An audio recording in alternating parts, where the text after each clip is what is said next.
Michigan Gov. Rick Snyder has scheduled a November 2018 election to replace disgraced Rep.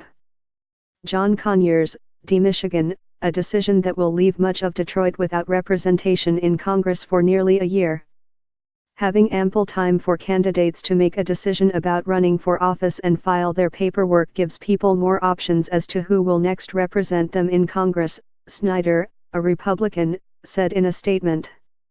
In order to allow several months for that to take place and to reduce the financial burden on local taxpayers, the primary and general elections will be held when regularly scheduled elections are already occurring. The 88-year-old Conyers, who served in Congress for 52 years, stepped down Tuesday after multiple former aides accused him of sexual misconduct. Michigan's constitution gives the governor free rein over the date of special congressional elections. In July 2012, after Rep. Thaddeus McCotter, R. Michigan, unexpectedly quit his re-election bid, Snyder also opted to put the election to replace him on the November ballot.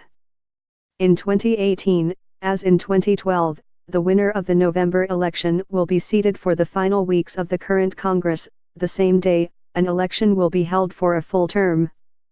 Snyder's decision will deprive the 13th District, safe Democratic territory centered in Detroit, of a voice in Congress through most of next year.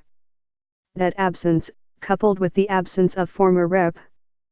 Tim Murphy, R-Pa, and the looming retirements of Reps. Patrick Tiberi, R. Ohio, and Trent Franks, R. Arizona, lowers the threshold for passage of bills in the House from 218 to 215, if every member serving is present. The Michigan 11th District's vacancy will be the decade's longest so far. The previous record was held in New York, where Rep. Eric Massa, a Democrat, resigned his seat in March 2010 after a sexual harassment scandal, and then Gov. David Patterson, a Democrat, scheduled the special election to replace him for November. Democratic Rep. John Conyers resigned from Congress on Tuesday after a nearly 53-year career, becoming the first Capitol Hill politician to lose his job in the torrent of sexual misconduct allegations sweeping through the nation's workplaces.